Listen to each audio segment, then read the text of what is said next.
यहाँ देखिए, आप लोगों को ये पता है कि cos square alpha plus cos square beta plus cos square gamma जो होगा, कॉस स्क्वायर गामा जो होगा डेट इज इक्वल टू 1 होगा। हमें ये पता है कि cos square alpha cos square theta plus sine square theta is equal to 1 होता है। तो मैं क्या करता हूँ, कॉस स्क्वायर थीटा की वैल्यू लिख सकता हूँ 1 माइनस साइन स्क्वायर थीटा। तो ये वैल्यू मैं क्या करता हूँ, यहाँ पे वैल्यू पुट करता हूँ 1 minus sine square theta alpha, ऐसे ही 1 माइनस साइन स्क्वायर बीटा, ऐसे ही 1 minus sine square gamma that is equal to 1 हो जाएगा, है ना। ऐसे ही अगर मैं बात करूँ यहाँ पे 1, ये 1 और ये 1, इनको मैं कॉमन ले लेता हूँ तो 3 बचा माइनस। अब देखिए माइनस यहाँ पे क्या बचा, minus sine square alpha minus sine square beta minus sine square gamma that is equal to 1। 3 यहाँ से इन तीनों टर्म में से मैंने माइनस साइन कॉमन ले लिया, अंदर बचता है sine square alpha plus sine square beta plus sine square gamma that is equal to 1। 3 minus ये वाली सारी टर्म जो है इधर आ जाएगी और ये 1 को इस साइड ले आता हूँ, तो मैंने 1 माइनस इधर लिया और इधर बचता है sine square alpha plus sine square beta plus sine square gamma, ये सारी टर्म्स बचती है। तो ये वाली टर्म हो जाएगी 2 that is equal to sine square alpha plus sine square beta plus sine square gamma. तो ये चीज़ आपके बोर्ड एग्जाम में भी पूछी जा सकती है, स्कूल के एग्जाम में भी पूछा जा सकता है, 11th क्लास के स्कूल के एग्जाम में पूछा जा सकता है बेटा। तो आप लोग इस चीज़ को लर्न रखिएगा, इस चीज़ के डेरिवेशन को आपको आना चाहिए। ये वेक्टर्स के अंदर पूछा जा सकता है, आपसे ये पूछा जा सकता है कि डायरेक्शन कोसाइन का सम क्या होगा। तो डायरेक्शन कोसाइन के स्क्वायर का सम क्या होगा, तो डायरेक्शन कोसाइन के स्क्वायर का सम क्या हो जाएगा बेटा, ई हो जाएगा। ठीक है, तो ये 2 फॉर्मूले याद होने चाहिए, आप लोगों को याद रहेंगे तो फिर हम लोग आगे की ओर चलते हैं। हम लोग ये सारी चीज़ें याद रहनी चाहिए आप लोगों को। नेक्स्ट स्लाइड की तरफ चलते हैं हम लोग।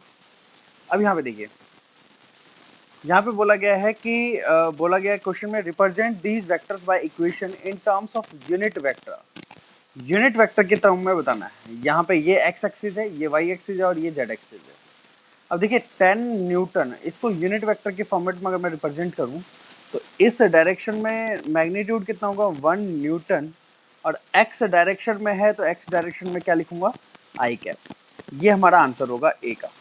ठीक है, बी का आंसर अगर मैं बात करूं, देखिए बी वेक्टर जो है ये आपका वेक्टर है 5 मीटर पर सेकेंड और किस डायरेक्शन में है, वाई डायरेक्शन में है, और इसका यूनिट वेक्टर रिप्रेजेंट करना है तो मैं लिखूंगा 1 मीटर पर सेकेंड, और किस डायरेक्शन में, वाई डायरेक्शन में, तो मैं यहाँ पे लिखूंगा वाई जे कैप, सॉरी जे कैप, डायरेक्शन को रिप्रेजेंट करना है तो ये हम जे कैप। सी हमें बात करनी है 2 मीटर पर सेकेंड, तो ये हो जाएगा डाउनवर्ड 2 मीटर पर सेकेंड, और डाउनवर्ड डायरेक्शन में तो माइनस जे कैप, ये आ जाएगा minus J cap. I hope आप लोगों को ये सारी टर्म्स आप लोगों को क्लियर होंगी। कोई डाउट है क्या, कोई डाउट है क्या इसके अंदर बेटा? इसमें बोला गया है कि सारी टर्म्स को यूनिट वेक्टर के फॉर्मेट में, यूनिट वेक्टर के टर्म में बताइए equation in terms of unit vector. तो 1 न्यूटन आई कैप, 1 मीटर पर सेकेंड जे कैप, क्योंकि वाई डायरेक्शन को रिप्रेजेंट कर रहा है, ये हमारा माइनस जे डायरेक्शन में है तो इस वजह से माइनस 2 मीटर पर second in J cap. I hope ये सारी टर्म्स आप लोगों को क्लियर होगी। ठीक है, नेक्स्ट स्लाइड की तरफ चलते हैं हम लोग। नेक्स्ट स्लाइड में बोला गया है, हाँ बोलिए साहिल बोलिए। हाँ सॉरी, ये लास्ट वाले में मैंने -1 नहीं लिखा, चलिए कोई नहीं, मैं देखता हूँ।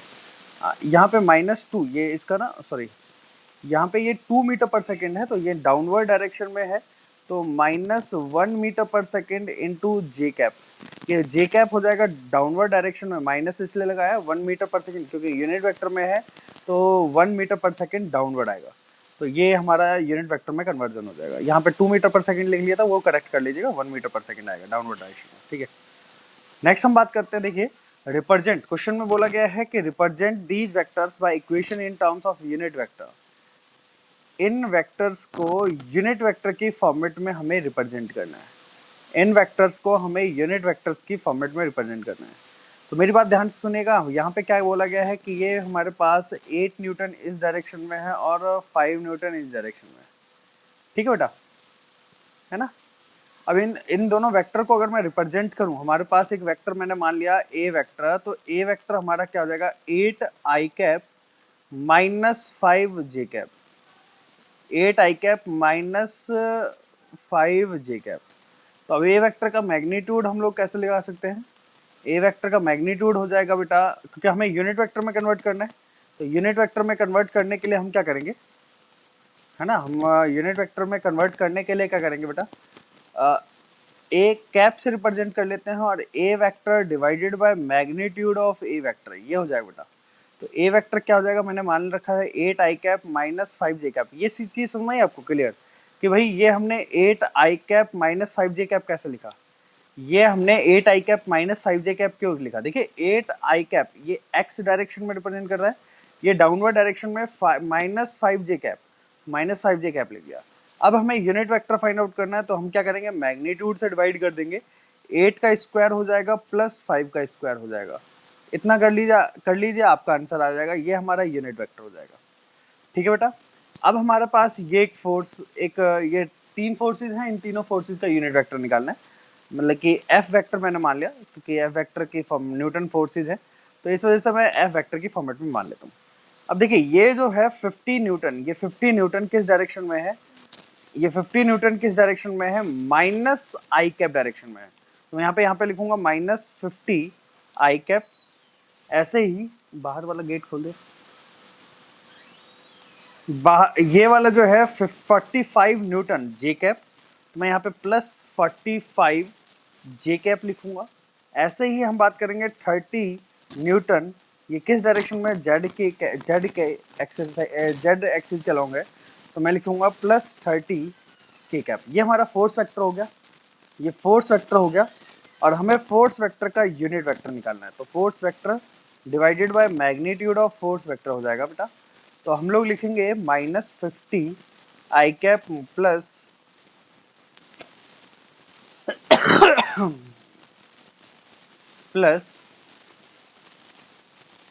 45 जे कैप प्लस 30 के cap divided by magnitude of 50 का स्क्वायर प्लस 45 का स्क्वायर प्लस 30 का स्क्वायर। तो ये हमारा एफ कैप निकल जाएगा। कोई डाउट है तो पूछ सकते हो बेटा, अगर कोई डाउट है तो पूछ सकते हो, क्लियर, अगर इसमें कोई डाउट है तो पूछ सकते हो बेटा, कोई डाउट है क्या?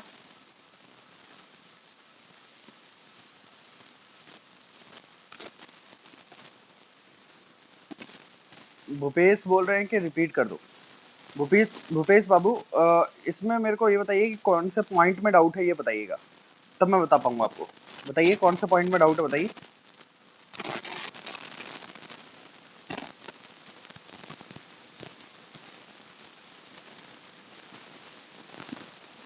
F vector divided by magnitude वाला, ये वाला, कौन सा पॉइंट पे डाउट है बेटा, बोलिए। इस वाले क्वेश्चन में देखिए, ये एफ वेक्टर हमने निकाला क्योंकि यहाँ देखिए इस 50 न्यूटन का एरो जो है वो माइनस आई कैप, माइनस एक्स एक्सिस के लॉन्ग है, तो माइनस 50 आई कैप, क्योंकि एक्स एक्सिस को कौन रिप्रेजेंट करता है, आई कैप, 45 जे कैप, क्योंकि वाई एक्सिस है 45 जे कैप, और ये 30 न्यूटन के कैप, ये 30 न्यूटन के कैप लिख लिया। अब देखिए किसी भी वेक्टर का यूनिट वेक्टर निकालना है, एफ कैप निकालना, तो F vector divided by magnitude of F vector. F vector की वैल्यू कितनी है, माइनस 50, ये हमने ये वाली वैल्यू उठा के यहाँ पे पुट कर दी, और मैग्नीट्यूड निकालना तो अंडरूट में 50 का स्क्वायर, 45 का स्क्वायर और 30 का स्क्वायर, ये हम लोगों ने निकाल लिया, ये हमारा मैग्नीट्यूड आ जाएगा। तो ये हमारा यूनिट वेक्टर हो गया फोर्स वेक्टर का। ठीक है बेटा, नेक्स्ट हम चलते हैं आगे की ओर। नेक्स्ट हमारे पास ये डी वाला पार्ट जो है, ये इन्होंने सॉल्व करके निकाल रखा है इन्होंने, ये तो इन्होंने फोर्स वेक्टर निकाला है, अभी यूनिट वेक्टर और निकालना है इनको, यूनिट वेक्टर और निकालना है इनको,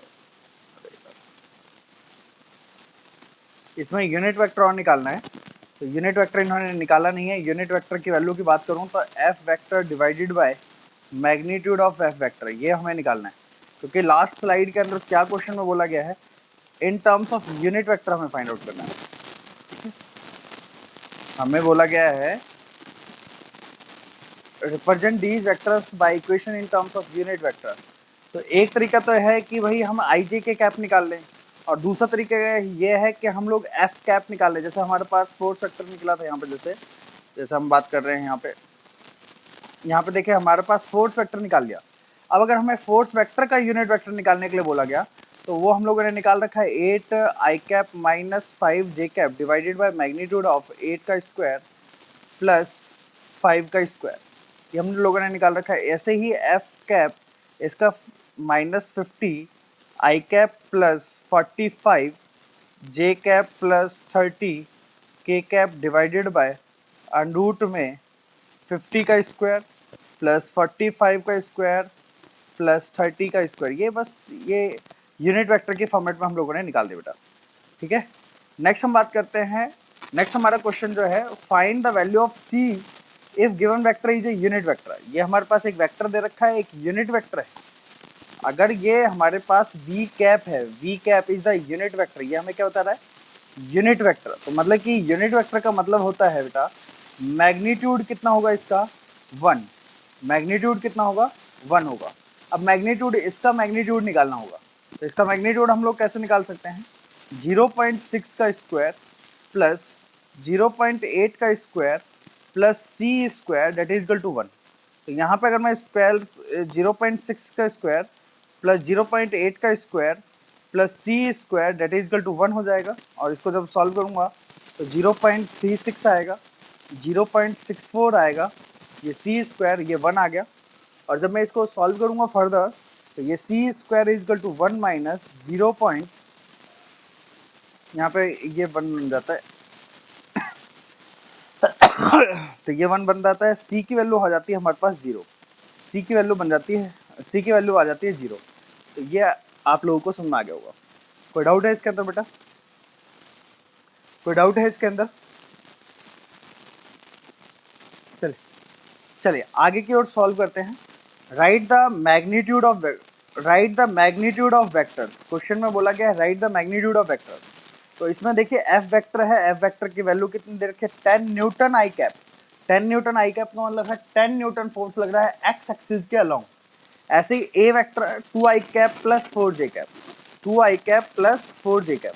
तो अब यहाँ पे इसका ए वेक्टर का मैग्नीट्यूड निकालूं मैं, अगर ए वेक्टर का मैग्नीट्यूड, ये बी पार्ट में सॉल्व कर रहा हूँ, ए वेक्टर का मैग्नीट्यूड अगर मैं निकालूं तो ये हो जाएगा अंडरूट में 2 का होल स्क्वायर प्लस 4 का whole square that is equal to 4 plus 16 that is under root 20। Under root 20 को जब आप सॉल्व करोगे तो ये आ जाएगा 2√5, ये आ जाएगा। ऐसे ही सी पार्ट में भी बोला गया है मैग्नीट्यूड फाइंड आउट करना है। तो वी वेक्टर का मैग्नीट्यूड फाइंड आउट करने के लिए अंडरूट में 3 का स्क्वायर प्लस 4 का स्क्वायर प्लस 5 का स्क्वायर। तो ये जब हम सॉल्व करेंगे तो ये हो जाएगा 9, 16, 25 डेट इज इक्वल टू, जब हम इसको सॉल्व करेंगे तो ये हो जाएगा अंडरूट में 50, और जब इसको सॉल्व करूँगा तो 5√2 आ जाएगा। तो ये हमारे पास बी का आंसर आ गया, और ये सी पार्ट का आंसर आ गया। ए पार्ट का आंसर 10 न्यूटन हमारे पास आ गया। तो ये हमारे पास मैग्नीट्यूड निकाल लिए हम लोगों ने ए बी सी तीनों पार्ट का। आई होप आप लोगों को समझ में आ गया, मैग्नीट्यूड निकालना आता होगा आप लोगों को। धीरे धीरे हम लोग आगे की ओर चलेंगे, क्वेश्चन प्रैक्टिस करते हुए। नेक्स्ट आगे हम चल रहे हैं बेटा, how to resolve the vector. Vector को हम लोग रिजॉल्व कैसे करते हैं। ये रिजोल्यूशन ऑफ वेक्टर तो हम लोगों ने शायद बता दिया है, रिजोल्यूशन ऑफ वेक्टर तो हम लोगों ने शायद डिस्कस कर दिया है ना बेटा, रिजोल्यूशन ऑफ वेक्टर तो हम लोगों ने डिस्कस कर लिया है, ये वर्टिकल कंपोनेंट एंड थीटा। हाँ चलिए क्वेश्चन हम लोग डिस्कस करते हैं बेटा।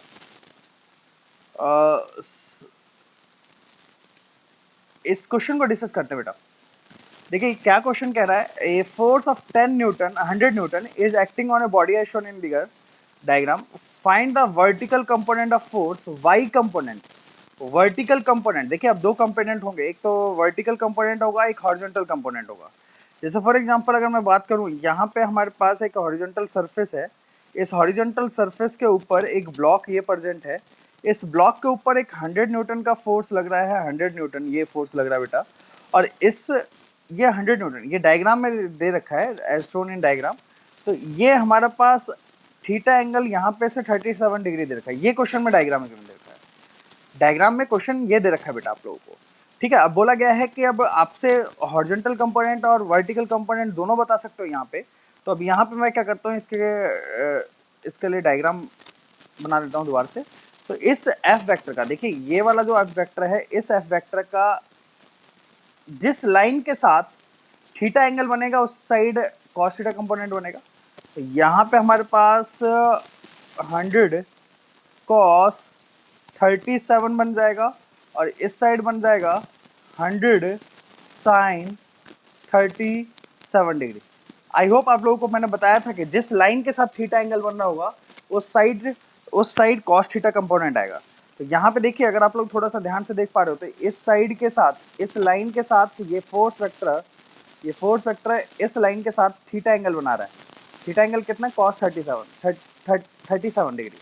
तो अब यहाँ पे 100 कॉस 37, मैंने आप लोगों को बताया था ट्रायंगल 37 डिग्री के एंगल के लिए यहाँ पे 37 है ना बेटा। तो सामने वाली साइड छोटी होगी, ये वाली साइड 4 होगी और ये वाली साइड 5 होगी।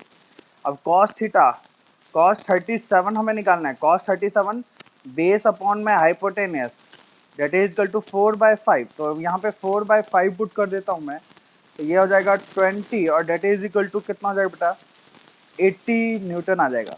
ऐसे ही हम बात करते हैं साइन 37 की। तो साइन 37 होता है परपेंडिकुलर अपॉन हाइपोटेनियस।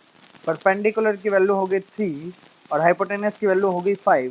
तो जब आप इसको सॉल्व करोगे तो 100 कॉस साइन 37 3/5 जब सॉल्व करोगे तो ये आ जाएगा 60 पे। तो 60 न्यूटन। वर्टिकल कंपोनेंट अगर पूछा होगा तो वर्टिकल कंपोनेंट का आंसर आएगा 60 न्यूटन और हॉरिजॉन्टल कंपोनेंट अगर पूछा होगा तो 80 न्यूटन। तो यहाँ पे क्वेश्चन में क्या पूछा गया, find the vertical component of force. तो वर्टिकल कंपोनेंट ऑफ फोर्स पूछा गया है, तो 60 न्यूटन आपका आंसर होगा बेटा। अगर आपसे क्वेश्चन में पूछा जाता है कि हॉरिजॉन्टल कंपोनेंट बताइए तो 80 न्यूटन आपका आंसर होता। आई होप आप लोगों को सारी चीज़ें समझ में आ गई होगी। कोई डाउट है क्या इसके अंदर बेटा, कोई डाउट है क्या इसके अंदर?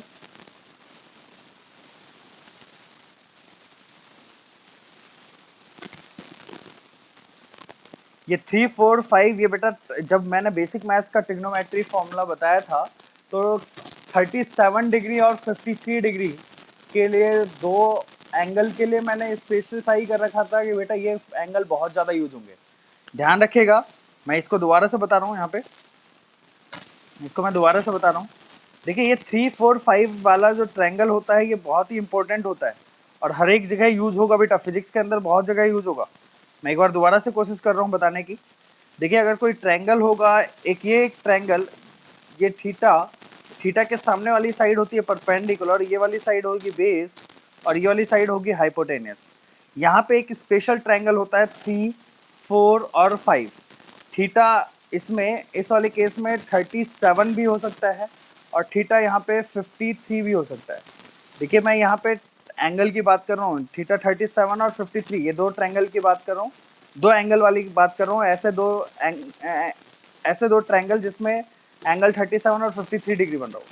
यहाँ पे एंगल अगर 37 डिग्री बन रहा होगा तो थीटा 37 है, तो बेटा यहाँ वाली साइड जो होगी 3 और 4 में से कन्फ्यूजन होती है, तो यहाँ वाली साइड होगी वो 3 होगी, यहाँ वाली साइड होगी 4 होगी और ये वाली साइड होगी 5।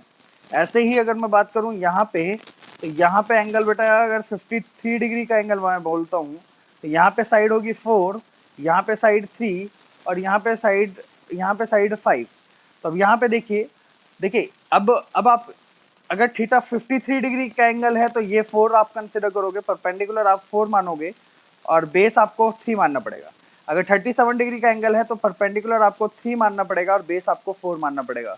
तो ये आपको ध्यान में रखना पड़ेगा, ये दो ट्रायंगल और इसके बेस पे आपको cos theta, sine theta, tan theta, cot theta ये सारी चीज़ें आपको निकाल के रखनी पड़ेगी। ये सारी चीज़ें फॉर्मूले आप लोगों को बता रखे हैं मैंने आप लोगों को पहले। अगर जिसने ये चीज़ नहीं समझा उस टाइम पे तो एक बार जाके लेक्चर देखे बेटा, उस टाइम पे समझ में आ जाएगा फिर से। ठीक है, ट्रिग्नोमेट्री का आई होप समझ में आ गया होगा। नेक्स्ट हम चल रहे हैं बेटा, नेक्स्ट हमारा क्वेश्चन क्या कह रहा है, देखिए नेक्स्ट हमारा क्वेश्चन कह रहा है a force F is acting on a body and it's component along x axis is 60 Newton. हमारा बोला गया है कि एक फोर्स एफ ये रहा और इसका एक एक्स एक्सिस वाला कंपोनेंट जो हॉरिजॉन्टल कंपोनेंट है वो 60 न्यूटन है and the force F is inclined at angle 30 degree as shown in figure determine F की वैल्यू हमें फाइंड आउट करनी है। तो अगर आप लोग थोड़ा सा ध्यान से देखो, अगर आप लोग थोड़ा सा यहाँ पे ध्यान से देखो तो इस फोर्स का ये लाइन जो है यहाँ पे देखिए, इस लाइन के साथ कितना एंगल बन रहा है, 30 डिग्री का एंगल बन रहा है। तो यहाँ पे मैंने एक कंपोनेंट बना दिया, ये जो कि ये मैंने कंपोनेंट बनाया है। यहाँ पे देखिए मैं दोबारा से डायग्राम बना देता हूँ। ये हमारे पास हॉरिजॉन्टल ये ब्लॉक, ये एफ फोर्स, ये थीटा एंगल यहाँ से बना रहा है। थीटा एंगल कितना है बेटा, 30 डिग्री। तो अगर मैं यहाँ पे इसके साथ कंपोनेंट बनाऊँ, ये वाला कंपोनेंट हॉरिजॉन्टल कंपोनेंट की बात करूँ तो ये हो जाएगा बेटा एफ कॉस 30, और जो एफ कॉस 30 की वैल्यू हमारे पास दे रखी है वो हॉरिजॉन्टल कंपोनेंट दे रखा है 60 न्यूटन। 60 न्यूटन, बहुत बढ़िया साहिल राज। एफ कॉस 30 की वैल्यू हो गया √3/2 दैट इज इक्वल टू 60, और एफ की वैल्यू हो जाएगी 120/√3, 120/√3। ये आपका आंसर हो जाएगा बेटा। इसको फर्दर सॉल्व कर सकते हो, जो भी सॉल्व करना है। वैसे 120/√3 ये आपका आंसर हो जाएगा। कोई डाउट है क्या किसी का बेटा? फोर्स वैल्यू निकालनी है हमें और आपका आंसर आ गया। कोई डाउट, किसी बच्चे का डाउट है तो पूछ सकते बेटा।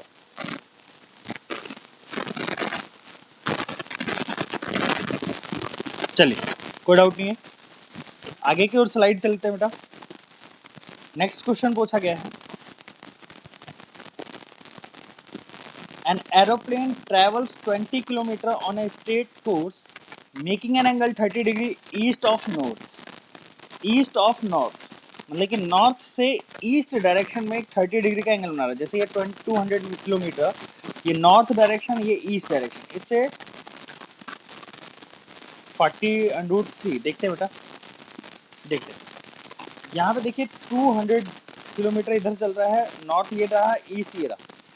How far north and how far east does the plane travel from its starting point. इस पॉइंट से यहाँ पे गया, तो अभी ये देखिए ये वाला जो कंपोनेंट होगा, ये वाला कंपोनेंट हमें बता रहा होगा कि नॉर्थ डायरेक्शन में कितना गया, और ये वाला जो कंपोनेंट हमें बता रहा होगा कि ईस्ट डायरेक्शन में कितना गया। तो dx एंड dy हमें बता रहा है, तो dx एंड dy बताना है। तो अब ये देखिए समझिएगा, मैं यहाँ पे ले रहा हूँ, ये डायग्राम बना लेता हूँ। यहाँ पे देखिए ये हमारा पास ये डायरेक्शन होती है बेटा ईस्ट होती है। ये कौन सी डायरेक्शन होती है, ईस्ट। ये हमारा वेस्ट होता है, ये हमारा नॉर्थ, और ये हमारा साउथ। ठीक है। अब देखिए अगर मैं बोलता हूँ कि हमारा जो वेक्टर है वो इस डायरेक्शन में 30 डिग्री का एंगल 200 किलोमीटर इस डायरेक्शन में चल रहा है।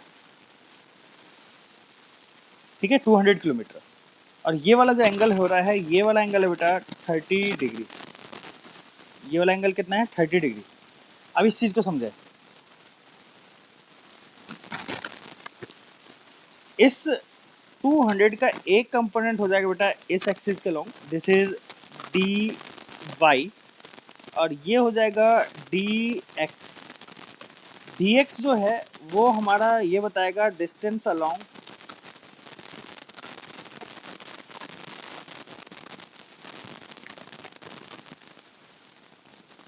East direction. dx की वैल्यू की बात करूं तो dx की वैल्यू हो जाएगी, देखिए dx क्या होगा यहाँ पे। अगर मैं dx की वैल्यू की बात करूं, देखिए यहाँ पे क्या है, dy की वैल्यू, मेरी बात ध्यान से सुनिएगा। dy का कंपोनेंट क्या होगा, ये होगा 200 cos 30 डिग्री, 200 cos 30, और dx की वैल्यू जो होगी वो होगी 200 sin 30। ये चीज़ क्लियर हुई बेटा, क्यों हम लोगों ने ये साइन और कॉस इस तरीके से लिया? क्योंकि ऐसा इसलिए लिया क्योंकि हमारे पास एंगल किस साइड से दे रखी है बेटा, एंगल हमें ये वाला दे रखा है, एंगल नॉर्थ एक्सिस से दे रखा है। तो यहाँ पे कॉस वाला कंपोनेंट आएगा और यहाँ पे साइन वाला कंपोनेंट आएगा। तो इस चीज़ को dx की वैल्यू की बात करूँ तो मैं लिख सकता हूँ 200 into sine 30 that is equal to 200 चल नहीं रहा ठीक से, इंटू साइन 30 की वैल्यू हो जाएगी 1/2, that is equal to answer हो जाएगा आपका 100 मीटर, 100 किलोमीटर सॉरी, 100 किलोमीटर किस डायरेक्शन में जा रहा है, अलोंग ईस्ट। ऐसे ही हम बात करेंगे डी वाई की, तो डी वाई जो होगा, डिस्टेंस जो चल रहा होगा वो किस डायरेक्शन में चल रहा है, along, distance along north, north direction में कितना चल रहा है। तो डी वाई की जो वैल्यू होगी बेटा वो होगी 200 इंटू कॉस 30 डिग्री, तो यह आ जाएगा 200 कॉस 30 की वैल्यू हो जाएगी √3/2, दैट इज इक्वल टू 100√3 आपका आंसर हो जाएगा बेटा, ये हो जाएगा। तो ये 100√3 तो किसके लिए आ जाएगा बेटा, ये वाई एक्सिस के लॉन्ग, मतलब कि नॉर्थ डायरेक्शन में कितना चल रहा है, ईस्ट डायरेक्शन में कितना चल रहा है, 100 न्यूटन आ जाएगा। कोई डाउट है तो पूछ सकते हो बेटा, है ना, ये सारी चीज़ें क्लियर हो चुकी होगी, है ना बेटा, क्लियर, क्लियर बेटा। चलिए आगे की ओर चलते हैं। How to multiply the vectors, ये आपको वेक्टर कंपोनेंट करने आ गए आप लोगों को। अब how to multiply the vectors, vectors को हम लोग मल्टीप्लाई कैसे करेंगे, हम लोग ये जनरली पढ़ने वाले हैं। तो जनरली दो टाइप से हम लोग पढ़ने वाले हैं मल्टीप्लिकेशन ऑफ वेक्टर्स को। मल्टीप्लिकेशन ऑफ वेक्टर को हम लोग दो तरीके से पढ़ने वाले हैं। देखिए, एक होता है स्केलर प्रोडक्ट और दूसरा होता है वेक्टर प्रोडक्ट। स्केलर प्रोडक्ट को हम लोग डॉट प्रोडक्ट भी बोलते हैं और वेक्टर प्रोडक्ट को हम लोग क्रॉस प्रोडक्ट भी कहते हैं। ठीक है, स्केलर प्रोडक्ट या डॉट प्रोडक्ट का जो रिजल्ट आता है वो हमारे पास एक स्केलर क्वांटिटी आती है। स्केलर क्वांटिटी ऐसी क्वांटिटी जिसके पास डायरेक्शन नहीं होता, मैग्नीट्यूड होता है, डायरेक्शन नहीं होता। वेक्टर प्रोडक्ट, क्रॉस प्रोडक्ट मतलब कि ऐसी क्वांटिटी जिसके पास जिसके पास डायरेक्शन होती है और वो वेक्टर लॉ ऑफ अलजेब्रा को फॉलो करता है। अब यहाँ पे अगर मैं एग्जांपल के तौर पे बताऊँ तो एग्जांपल के तौर पे मैं बोल सकता हूँ यहाँ पे work done is equal to F vector dot S vector power F vector dot V vector, ये हम लोग पढ़ेंगे, हम लोग अभी पढ़ने वाले हैं। ऐसे ही यहाँ पे torque vector, torque is equal to R vector cross F vector, है ना। A tangential acceleration is equal to alpha vector cross R vector. तो ये कुछ फॉर्मूले होंगे, अभी हम लोग इस चीज़ों को पढ़ने वाले हैं। ठीक है, अभी फिलहाल ये चीज़ ध्यान रखिएगा कि जब भी हम लोग डॉट प्रोडक्ट पढ़ेंगे, ये डॉट प्रोडक्ट हम लोग पढ़ रहे हैं, तो इसका जो रिजल्ट आएगा, result is a scalar quantity.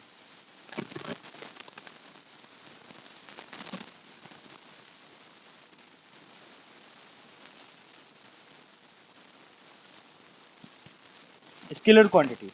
और ये क्रॉस प्रोडक्ट का जो रिजल्ट आएगा, इसका जो रिजल्ट आएगा बेटा वो होगा,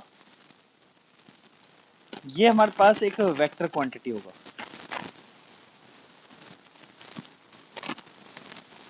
ठीक है, ये वेक्टर क्वांटिटी होगा हमारे पास। ठीक है, तो ये बात ध्यान रखिएगा हम लोग। चलिए अब यहाँ पे देखिए, समझिएगा, यहाँ पे हम बात करते हैं कि भाई किसी भी दो वेक्टर, जैसे फॉर एग्जांपल हमारे पास दो वेक्टर्स हैं, जैसे फॉर एग्जांपल मेरे पास एक ये वेक्टर है, एक ये वेक्टर मैंने मान लिया ए वेक्टर, और एक हमारे पास ये वेक्टर है, ये हमारे पास बी वेक्टर है। इन दोनों के बीच में एंगल है थीटा। ठीक है, अब देखिए, इसको हम लोग, अगर मैं डॉट प्रोडक्ट की बात करता हूँ तो A vector dot B vector, इसको मैं लिख सकता हूँ ए बी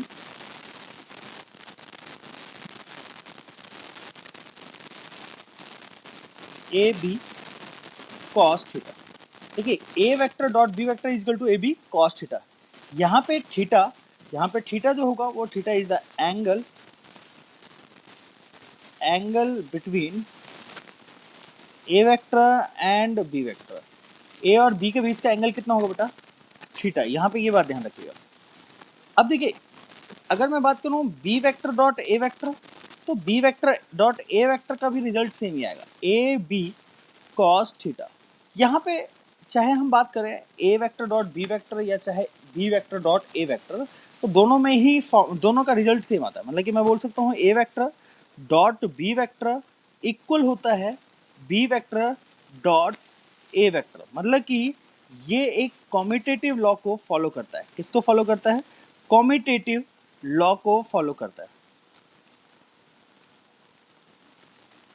कॉम्यूटेटिव लॉ को फॉलो करेगा बेटा, ठीक है, कॉम्यूटेटिव लॉ को फॉलो करेगा। तो A vector dot B vector और A dot B dot A, ये दोनों चीजें सेम टर्म्स हैं बेटा। अभी हम लोग इस चीज के बारे में डिस्कशन करेंगे कि कैसे डॉट प्रोडक्ट लिया जाता है, कैसे डॉट प्रोडक्ट लिया जाता है, इस चीज के बारे में हम लोग अभी डिस्कशन करेंगे। देखिए, अगर मेरे पास ए वेक्टर है, फॉर एग्जांपल मैंने मान लिया, यहाँ पे एक एग्जांपल मैंने मान लिया कि ए वेक्टर मेरे पास है 2i cap plus 3j cap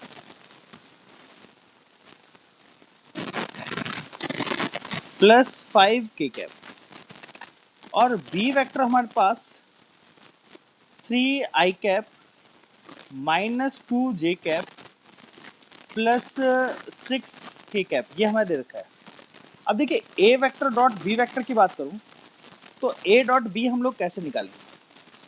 देखिए, ए डॉट बी निकालने के लिए आपको क्या बताता हूं, देखिए समझिएगा। देखिए, आई डॉट आई वो होता है, आई डॉट आई 1 होता है, I dot J, I dot J ये होता है 0। क्यों होगा अभी हम बात करेंगे इस चीज के बारे में। के डॉट जे ये हो जाएगा 0, ठीक है। तो अभी यहाँ पे समझिएगा, इस चीज को मैं यहाँ पे थोड़ा सा और ज्यादा बेटर एलोबरेट कर देता हूँ, तो बेटर बताता हूँ। यहाँ पे आई डॉट के जो होगा वो होगा 0। अब इस चीज को समझें बेटा कि ये वाली टर्म 1 क्यों हुई और ये वाली टर्म 0 क्यों हुई, ये वाली टर्म 0 क्यों हुई, ठीक है। इस चीज के बारे में हम बात डिस्कस करेंगे पहले, देखिए, और फिर हम इस वाले क्वेश्चन के आंसर पे आएंगे। देखिए, आई एक वेक्टर और दूसरा वेक्टर है आई, तो आई और आई का जो मैग्नीट्यूड होगा वो होगा 1 1, है ना। और इन दोनों के आई और आई के बीच में एंगल कितना होगा? cos 0 degree. तो अगर मैं इसको सॉल्व करता हूँ, आई डॉट आई जब मैं सॉल्व करता हूँ तो 1, और cos 0 वो भी 1 होता है, तो हमारे पास आंसर होगा 1, ठीक है बेटा, ये हो गया। ऐसे ही अगर मैं बात करूँ I dot I cap dot J cap, देखिए यहाँ पे आई का मैग्नीट्यूड कितना होगा बेटा? 1, जे का मैग्नीट्यूड 1, cos आई और जे कैप में एंगल कितना हो जाएगा बेटा? 90 डिग्री। तो यहाँ पे हो जाएगा बेटा cos 90 की वैल्यू होती है 0, ये cos 90 की वैल्यू होती है 0, तो इस वजह से आई डॉट जे ये हमारे पास 0 हो गया।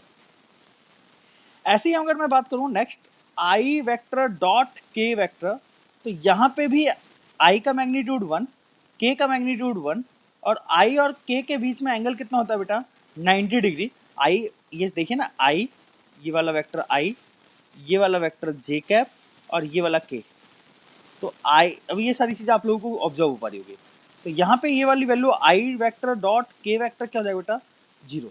तो ये चीज़ आपको याद रहनी पड़ेगी, ये 1 होगा, I dot I 1, I dot J 0, I dot के 0, ये सारी चीज़ें आप लोगों को क्लियर होगी।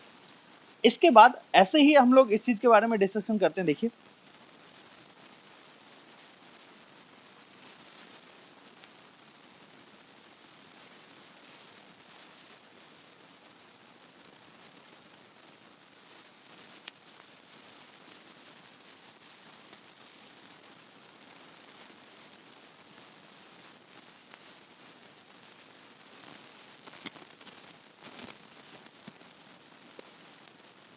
चलिए नेक्स्ट हम बात करते हैं जे कैप। जे कैप डॉट जे कैप ये होता है बेटा 1, जे कैप डॉट आई कैप ये होगा 0, जे कैप डॉट के कैप ये होगा 0। ऐसे ही हम बात करेंगे के कैप डॉट के कैप, ये हो जाएगा 1, ये 1, के कैप डॉट